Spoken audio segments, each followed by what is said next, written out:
All right, well, welcome back to Stately Pitcher Manor. And we'll get started with chapter 13 and equilibrium.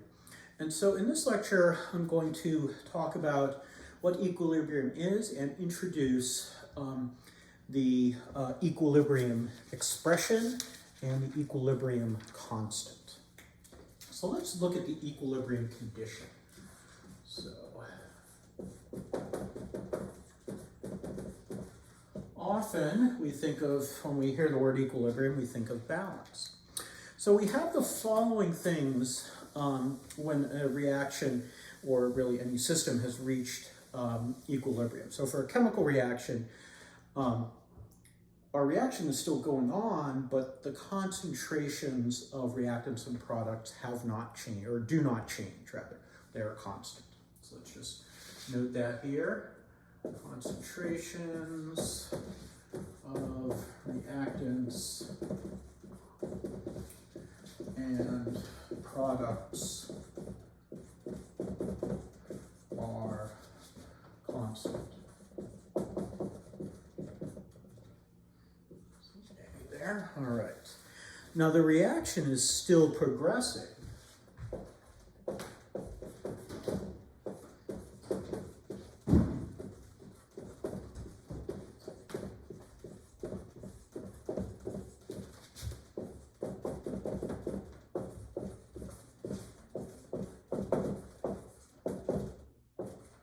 Okay, so it's not the case that the reaction just stops. We still have products being turned into, reactants being turned into products, and also products being turned into reactants. It's just that there's no net change in concentration.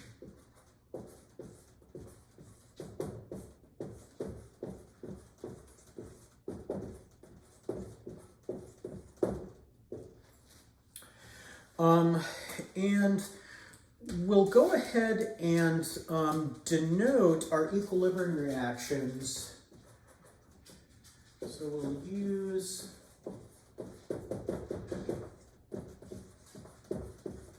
an equilibrium arrow. So I'm just going to abbreviate equilibrium, equilib. I like to abbreviate things when I'm lecturing.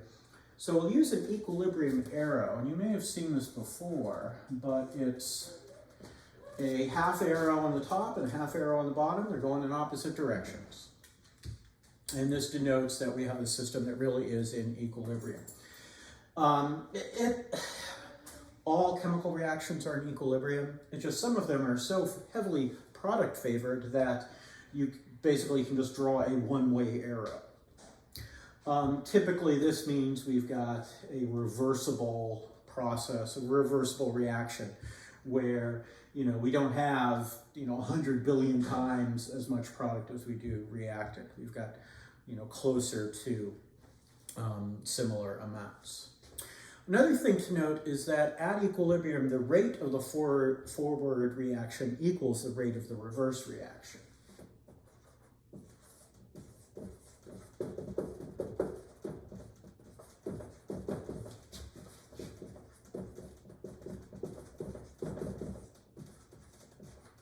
Which is another way of saying that there's no net change, because we're producing products as fast as the products are being consumed to produce reactants. And another thing to note is that not all systems can easily reach equilibrium at room temperature and pressure. So if I took, let's say, a mole of oxygen gas and put it in a 1 liter container, and took 2 moles of hydrogen gas and put it in a 1 liter container and let it sit out there for 1 billion years, you would still have no water. It's just the reaction is so slow, even though it turns out that the equilibrium constant for that reaction is huge, meaning that the reaction really favors the products. So if I gave it a little spark, provided some energy to get things going, then of course the hydrogen and oxygen react violently, explosively, and they produce water. yeah, just something important to note that with equilibrium, we're just dealing with how far the reaction goes, assuming the reaction does occur. We're not going to worry about how fast the reaction is, but just whether or not it's energetically favorable for the reaction to occur. Now, graphically, we could look at it like this. So, draw a graph here, and I'll have concentration on my y-axis here, and time on the x-axis. And so, you know, I might have reactant, and that's going to decrease and then level off, and the amount of product's going to increase, but also level off. So this is product. And so at the point where these guys are pretty much constant,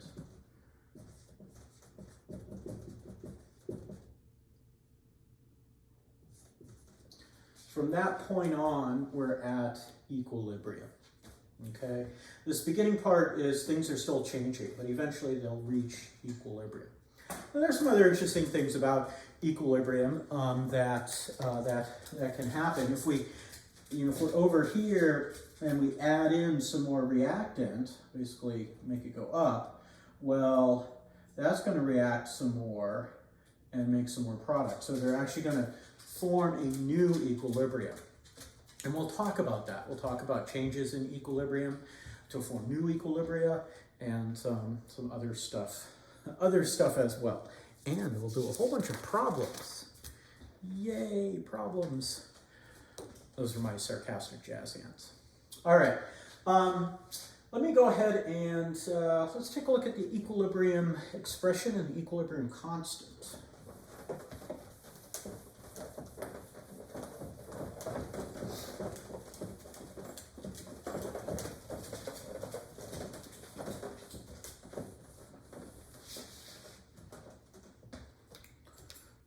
Okay.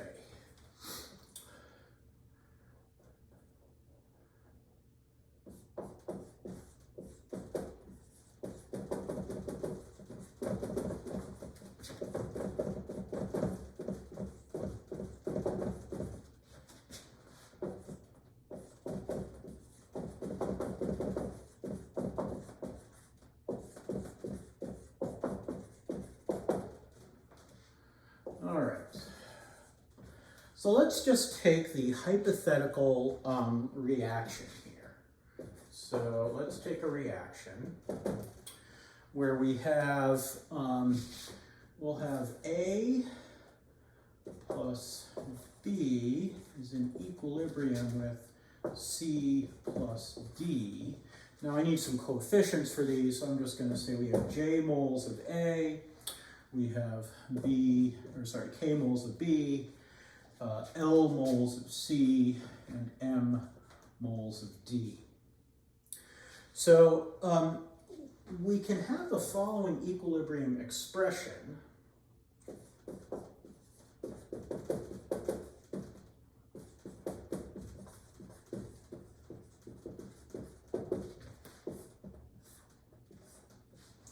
Where we have this thing here, K, which is our equilibrium constant. And it is going to equal the concentrations of our reactants raised to the powers of their coefficients. So concentration of A to the J times concentration of B to the little k times the concentration, and then on the top here we'll have the concentrations of the products raised to the exponents of their reactants. So our equilibrium expression is big K, the equilibrium constant, equals concentration of C raised to the L times concentration of D raised to the M divided by concentration of A raised to the J times concentration of B raised to the K. Now, this is the equilibrium constant, and It is unitless.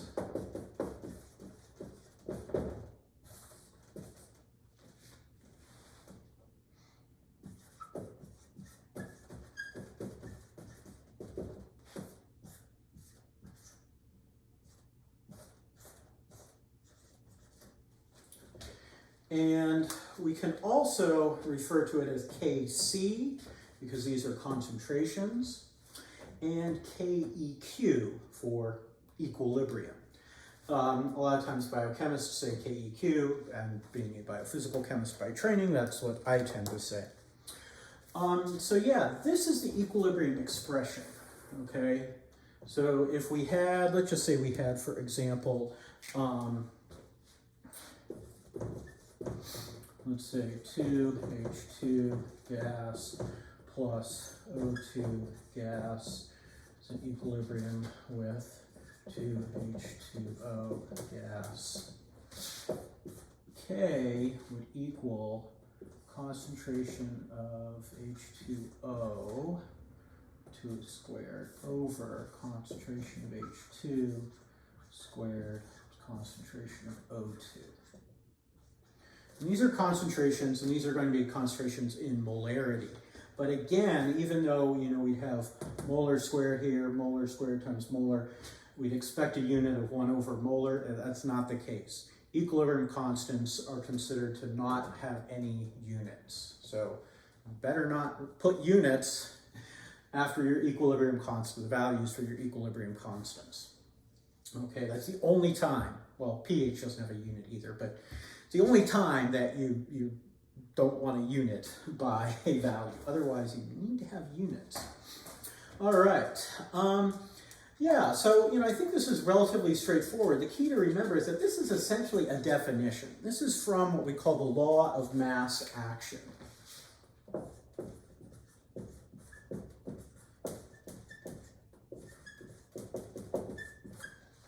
And the definition of an equilibrium constant is this: concentrations of the products raised to the powers of their coefficients divided by the concentrations of the reactants raised to the powers of their coefficients. Now, if I wrote the reaction in reverse, then I could write in another equilibrium expression, except my new K would be actually just the reciprocal of this. It would be 1 over K for the forward. In fact, let me go ahead and maybe write a couple of more things to, let's see here. Well, I'll pause for a sec so you guys can pause and jot this down. Okay, so I'm going to go ahead and erase this here and this here. We know our equilibrium constant is K. So just a few more things to note. So big K forward equals 1 over big K reverse.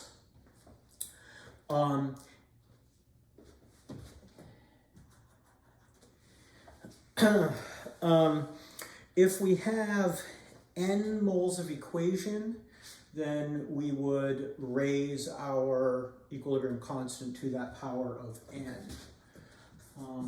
For n moles of equation, K to the n. So that means that if I multiply this through by 2, my new value of K would be K squared. Why? Well, because I'd have 2J, 2K, 2L, 2M. So 2J, 2K, 2L, 2M. I could just pull all those out and it would be this thing squared. So, and if I did half of this, then I'd have to take the square root, raise it to the 1/2 power.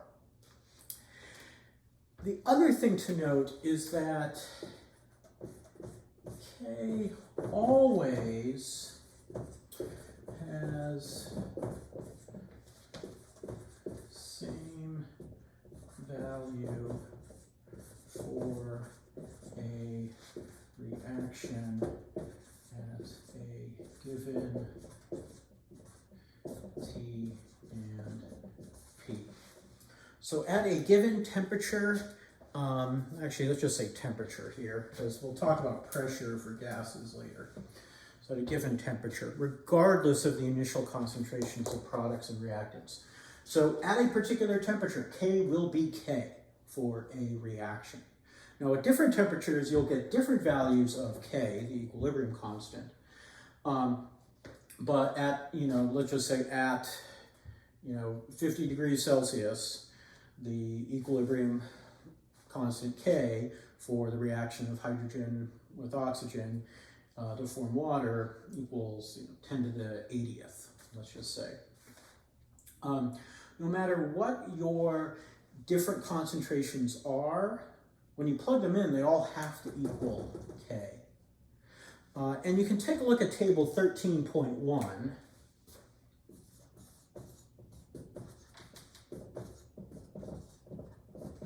For a few different sets of equilibrium concentrations for a given temperature, and thus a given value of K for the reaction for the synthesis of ammonia. 3 moles of H2 gas plus 1 mole of N2 gives 2 moles of NH3 gas. So yeah, take a look at that just so you can get an idea that, oh yeah, I plug in different numbers, but at a given temperature, a given reaction just gives me 1 K. Okay, so, think about that in a little preview. If I have my value of K and then I change a couple of these guys, I can figure out how everything has to change if I'm, mathematically adept. I can figure out how all those concentrations have to change so that things are still equal to that equilibrium constant. All right, well, that's it for this first lecture on equilibrium. And of course, there will be more. But until next time, you guys stay safe out there. And I'll see you at the Gray House with the white trim.